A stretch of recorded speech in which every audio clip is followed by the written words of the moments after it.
कमरा बंद करके चिंतन करेंगे, मनन करेंगे। क्यों? बोले अयोध्या जाना है, फुलपुरा शरीफ जाना हो, बोले गुड्डू गाड़ी निकालो, फुलपुरा शरीफ जाओ। आपकी जानकारी भाई पता नहीं कहां से आती है, मैं उनको प्रणाम करूंगा आपकी जानकारियों को। सैफ खान साहब अभी रुकना भाई, अमिताभ जी सुनिए, आपकी जानकारियों को मैं प्रणाम करूंगा। जो सांप के मुंह में छछूंदर फंस गई है, उगलेगा कोड़ी और निकलेगा तब भी। अब जाएंगे तो उधर से जाएंगे, तो इधर से जाएंगे, और नहीं जाएंगे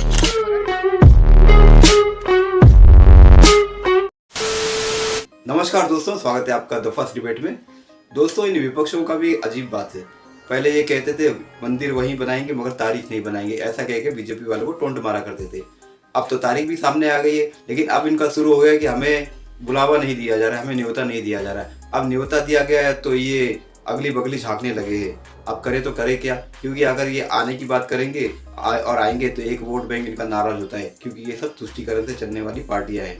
तो दोस्तों, इस डिबेट में आप देखोगे कि सैफ खान जो कांग्रेस के प्रवक्ता है, उनके साथ अमिताभ अग्निहोत्री जी की बहस है, और अमिताभ अग्निहोत्री जी तो उनको धोते ही धोते हैं। लेकिन बड़ी मजे की बात यह है कि एआईएम के जो नेता है ओवैसी पार्टी के, तो उनके साथ अमिताभ अग्निहोत्री जी बड़े मजे लेते हैं इन विपक्षी पार्टियों की। वो बंदा भी बड़ा गजब लगा मुझे, जो ओवैसी की पार्टी का है। दोस्तों, उसने बड़ी बड़ी अच्छी अच्छी बातें कर दी। आई एम इम्प्रेस, आप भी इम्प्रेस हो जाकर, भले ही वो एआईएम का नेता है, लेकिन आप इम्प्रेस जरूर होगे और आपको मजा भी भरपूर आएगा उसकी बातों से। तो दोस्तों, इंटरेस्टिंग डिबेट है, बहुत ही इंटरेस्टिंग डिबेट है। आप पूरा देखिए, आपको बहुत मजा आएगा। तो चलिए शुरू करते हैं डिबेट वीडियो, लेट्स स्टार्ट। ये क्या चल रहा है शमशेर सिंह जी, देखते जाओ बस। पहले सब लोग ये कह रहे थे कि हमें न्योता नहीं दे रहे भाजपा वाले, हमें न्योता नहीं देने दे रहे भाजपा वाले, हम तो नहाए धोए बैठे हैं हल्दी चंदन लगा जाने के लिए, लेकिन भाजपा ही है कि न्योता नहीं मिलने दे रहे, हमसे बड़ा कोई राम भक्त नहीं। अब जब से वो ट्रस्ट वाले न्योता बांट गए मैं मिठाई, तब से न्योता गले मटक गया। ममता जी कह रही हम नहीं जाएंगे, अरविंद केजरीवाल को मिला वो मसक्टी मार के बोले बोलो ही नहीं, चुप रहो। मायावती जी को मिला न्योता, उन्होंने कहा मौन धारण कर लो। कांग्रेस ने कहा कि 22 जनवरी को बताएंगे, तब स्टैंड बताएंगे। हम समझे बस स्टैंड की बात कर रहे हैं जाने के लिए, वो बोले नहीं तब स्टैंड बताएंगे। क्या राम मंदिर का आमंत्रण राजनीतिक तौर पर कुछ दलों के लिए मुश्किल का कारण बन गया? मैं तो एक बात नहीं समझ पा रहा, राम जन्मभूमि के न्योते में, देवा शरीफ जाने में, चरारे शरीफ जाने में, फुरफुरा शरीफ जाने में, अजमेर शरीफ जाने में, कलियर पीर जाने में कभी पार्टी की बैठक हुई कि जाए कि नहीं जाए? कभी मीटिंग बुलाएगी शिवपाल जी, रामगोपाल जी, डिम्पल जी, धर्मेंद्र जी, सब लोग आओ, बहुत लंबी मीटिंग करनी है कि देवा शरीफ जाया जाए कि नहीं उर्स में? नहीं ना, गाड़ी उठाई चले गए, मन की मौज। अयोध्या जाना है तो स्टैंड लेंगे, मीटिंग करेंगे, सारे नेताओं को बुलाएंगे, कमरा बंद करके चिंतन करेंगे, मनन करेंगे। क्यों? बोले अयोध्या जाना है, फुलपुरा शरीफ जाना हो, बोले गुड्डू गाड़ी निकालो, फुलपुरा शरीफ चलते हैं। यही तो अंतर मैं बताना चाह रहा था, बाकी तो सब ठीक ही है। सिया राम में सब जग जानी, करो प्रणाम जोर जुग पानी, फिर क्या दिक्कत जो चीज नहीं? देवा शरीफ जाने के लिए कोई मीटिंग नहीं होती ना। सैफ खान साहब, अगर आप आवाज सीखोगे तो मैं फिर वही आता हूं, वो तकनीकी व्यवस्था उसमें मत पड़िए। राम जन्मभूमि का सारा काम सुप्रीम कोर्ट के आदेश पर ट्रस्टी देख रहा है, वही देखेगा। इसलिए वो इशू तो चैप्टर बंद करिए कि कौन कितने वादी थे, कितने प्रतिवादी थे, ठीक, वो आपके कहने से नहीं चलेगा ना। मस्जिद के तरफ से बाबरी मस्जिद एक्शन कमेटी थी, उसमें 200 लोग वादी प्रतिवादी थे। अब वो लोग तो नहीं जा सकते कि धुन्नीपुर में हम नेता हैं, हम आगे बैठेंगे, नहीं ना।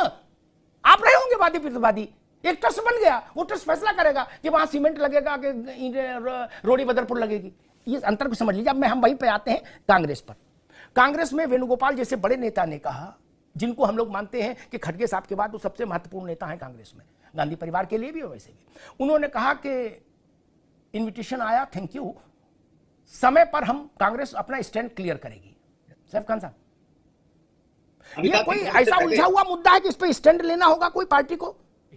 आधी अधूरी पिक्चर नहीं देखनी चाहिए, ना दिखानी चाहिए, क्योंकि आधी अधूरी सूचना जो है ना, वो भी सबसे ज्यादा खतरनाक होती है। क्या आप जैसे पत्रकार जो हैं, जिनका इतना 35 साल का तजुर्बा है, वो अगर ये बात करें तो मुझे लगता है गलत होगी। और मैंने जो ये बात की थी, जिसकी आप ये ट्रस्ट की बात कर रहे हैं, वो ट्रस्ट भी इसलिए बनाया गया था क्योंकि निर्मोया अखाड़ा जो है सुप्रीम कोर्ट में कोशिशें कर रहा था, ठीक है ना। जो जिसका मैंने बताया कि वही ये बताते हैं कि आरएस और बीजेपी। अरे भाई यहाँ निर्मोही अखाड़ा का मसला कहाँ है मेरे भाई? आप निर्मोही अखाड़ा की तरफ जाओ, उससे क्या दिक्कत है? मैंने सिर्फ आज स्पेसिफिक रखा जिनका न्योता एक नहीं सकन, आपको न्योता नहीं लेना चाहिए था, आपको कहना चाहिए था हम निर्मोही वाले बाबा से लेंगे। अमिताभ जी अच्छे बचाने की अच्छी कोशिश है, मैं समझ सकता हूँ। मुझे लगता है कि आप जो है अभी भारतीय जनता पार्टी को बचाना चाह रहे हैं और दर्शक भी यही समझेंगे, नहीं तो मुझे पूरा मौका दीजिए बोलने का। पहली चीज जो है अभी सीट कैट की रिपोर्ट में भी आया था कि 20 करोड़ का जो है भारतीय जनता पार्टी ने जो है घोटाला किया है कॉन्ट्रैक्टर्स को जो है पैसा देके जो है, और जिन्होंने कोई काम नहीं किया। कैट की रिपोर्ट है अभी जो है, जिनको रातों रात जो है फिर बाद में इसलिए नहीं जाएंगे आप। सुन लीजिए मैं बता रहा हूँ, इसलिए नहीं जा अगर नहीं भी गए तो ये हमारी तो योगदान है। हम तो ऑर्डिनेंस लेके आए थे जनवरी 7 1993 में, जब भारतीय जनता पार्टी मना कर रही थी कि नहीं बनना चाहिए राम मंदिर। एसएस भंडारी इनके भारतीय जनता पार्टी जो मना करते थे कि नहीं हम ऑर्डिनेंस को सपोर्ट नहीं करेंगे, नहीं बनना चाहिए अयोध्या, तब से लेके अब तक जो ठीक है सैफ खान साहब, ठीक सैफ खान साहब आपको रोकेंगे और यही नहीं सुनिए तो ना रुक जाओ, आपकी जानकारी भाई पता नहीं कहां से आती है, मैं उनको प्रणाम करूंगा आपकी जानकारियों को। सैफ खान साहब अभी रुकना भाई, अमिताभ जी सुनिए आपकी जानकारियों को मैं प्रणाम करूंगा। कांग्रेस में नरसिंह राव ऐसा कौन सा ऑर्डिनेंस लेके आया जिसमें लिखा गया अयोध्या मंदिर बने? कैसी जानकारी करते हो महाराज? ठीक है, अब मैं मुफ्ती ओसामा नकवी पर चलूंगा, लेकिन मैं कांग्रेस को एक बात और कहूंगा, उनको ये जानकारी सही रखनी चाहिए। देश में कभी कोई ऐसा, मेरे शब्दों को ध्यान से सुनिए, ठीक, देश में कभी कोई, और चैलेंज कर रहा हूं, देश में कभी कोई ऐसा ऑर्डिनेंस नहीं आया न जवाहरलाल के समय से लेकर आज तक। ना अभी नहीं आवाज आएगी अयोध्या एक्ट। ना अरे आपको समझ ही नहीं महाराज, सुन लीजिए मैं बता देता हूं, आपको जानकारी नहीं है ना मित्र, अरे आपको जानकारी नहीं है भाई, रुक जाओ। कोई ऐसा ऑर्डिनेंस नहीं आया देश में जिसमें लिखा हो कांग्रेस की सरकार ने, नरसिंह राव की सरकार ने, जिसका उद्धरण सैफ साहब देना चाह रहे हैं कि अयोध्या में मंदिर बने। No not at all. Saif Khan साहब को जानकारी नहीं। खैर दोबारा में आएंगे, तब तक जानकारी गूगल से देखिए। आपको गूगल से देखनी है, मैं उस वक्त पार्लियामेंट में कवर कर रहा था, मुझे गूगल नहीं चाहिए ना, आपको गूगल देखना होगा, लेकिन मुझे तो नहीं गूगल देखना होगा क्योंकि मैं तो उस वक्त कवर ही कर रहा था, इसलिए मैं कर रहा हूं। ऐसा कोई वक्तव्य नहीं। खैर नकवी साहब, ये ठीक है कि आपकी पार्टी इस धर्म संकट से बच गई, बुलाए राष्ट्रीय पार्टी होती तो बुलाई जाती है, बुलाए जाते तो गले में फंसता, बाकी की जैसे फंसा है। अब वो कह रहे हम इसलिए नहीं जाएंगे कि निर्मोही अखाड़ा वाले बाबा को क्यों नहीं लाए साथ में। बोला निर्मोही वाले आ जाते हम तुरंत चले जाते, हम तो कपड़ा पहने बैठे थे, क्या बोले हम नहीं जाएंगे। ऐसे ही बहाना कोई सपा भी ढूंढ लेगी, वो कहेगा मोही वाले को क्यों नहीं लाए, निर्मोही वाले को क्यों लाए। नहीं, आपको तो लगा कि चलो जान बची तो लाखों पाए। नकवी साहब अगर बुलाते तब भी हम ना जाते। क्या बात है जी, अगर बुलाते तब भी हम ना जाते। अब इन लोगों की परीक्षा है कि हम देखते हैं कि ये झूठ मूठ की मोहब्बत थी या इनके अंदर कोई वादा वफा था। अब इनकी ये परीक्षा है, आप देखते हैं कौन अपनी परीक्षा में पास हो पाता है और कौन फेल होता है। तो ये तो समाजवादी पार्टी, इस बात की मैं तारीफ करूंगा भाई ओसामा नकवी की, बात साफ कही, दाएं बाएं नहीं झुलाया। हम नहीं जाते, सीधी बात तो कही, निमंत्रण आता भी हम नहीं जाते, बिल्कुल नहीं जाते। वो इसलिए नहीं जाते, देखिए वो सुप्रीम कोर्ट का फैसला है, उसको सब लोगों ने माना है, हम लोगों ने भी माना है जी, लेकिन वो एक अपनी आस्था का अपना, उस पर खैर बहस करने से कोई फायदा नहीं, सब वो विषय खत्म हो गया जी। हाँ वो डिसाइड हो गया है, लेकिन हम लोगों की जो आस्था और जो श्रद्धा है वो एज इट इज है, वो बरकरार है। हम लोगों को बुलाया जाता, हम ना जाते। अच्छा आप जो जाएंगे उनके बारे में आपकी क्या राय है? फिर जो नहीं जाएंगे उनको तो कम से कम कहोगे कि आजा मेरे भाई गले लग जा। नहीं, अगर देखिए उनके मुंह में जो सांप के मुंह में छचुंदर फंस गई है, उगलेगा कोड़ी और निकलेगा तब भी। अब जाएंगे तो उधर से जाएंगे तो इधर से जाएंगे और नहीं जाएंगे तो उधर से भगाए जाएंगे।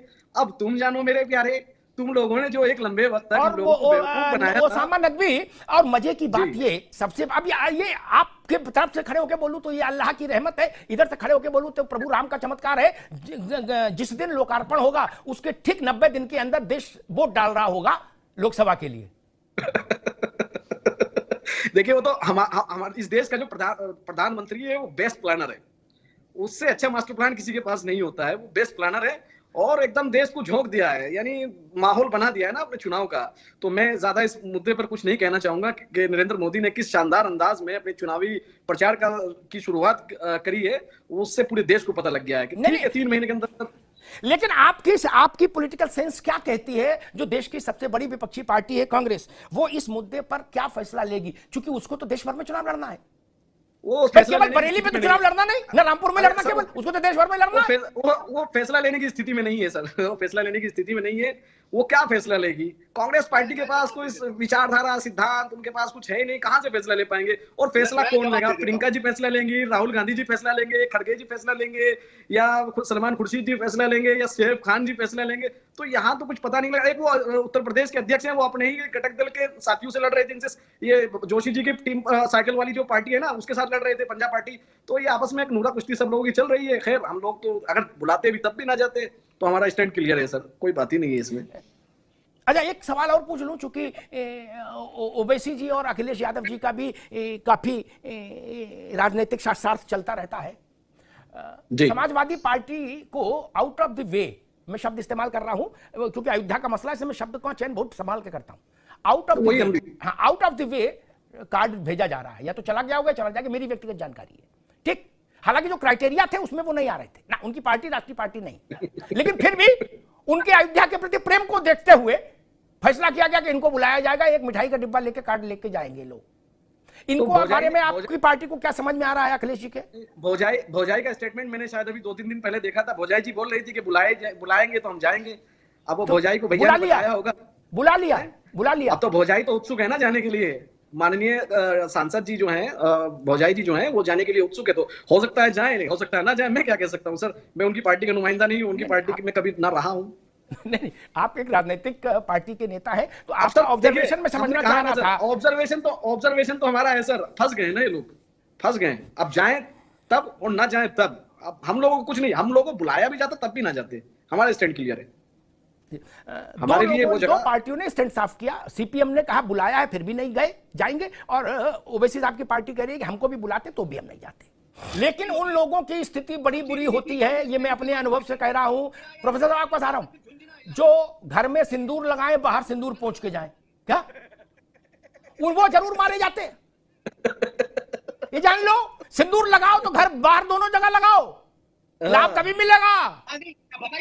घर में सिंदूर लगा के नॉमिनी बनना चाह रहे हो अकाउंट में, नहीं बनाएगा कोई। वो कहेगा बाहर हमें मिले थे तो सिंदूर नहीं लगाए थे, तुमको नॉमिनी कैसे बना दे? ये समझ लो, सीधा गणित है भैया। गांव देहात का आदमी भी जानता, जो नहीं जाने उन्हें मेरा प्रणाम। मैं झगड़ा करने तो आया नहीं, जो ये बात सच नहीं स्वीकारना चाहते उन्हें मेरा प्रणाम। और भारत के पिछले 90 से मान लीजिए, ज्यादा दूर मत जाइए, तो पिछले 33, 34, 35 साल के चुनावों का ट्रेंड देख लीजिए। जिन्होंने घंटों के आधार से पर सिंदूर लगाया और हटाया, उनको जनता ने कहीं का नहीं छोड़ा। जिसने कभी सिंदूर नहीं लगाया उसकी तब भी थोड़ी बहुत सुन ली, ममता जी राज कर रही है। लेकिन जिसने सोमवार को सिंदूर लगाया, मंगल को नहीं लगाया, उसको जनता ने घर बैठा दिया। बोले भाई ये तो गड़बड़ लोग हैं, इनकी बात नहीं सुनेंगे। अब मैं किसी की आलोचना नहीं कर रहा, समझने वाले समझे कि देश क्या चाहता है। बेटा, तुमसे ना हो पाएगा, हमें तुम्हारे लक्षण बिल्कुल ठीक नहीं लग रहा है, तुमसे ना हो पाएगा।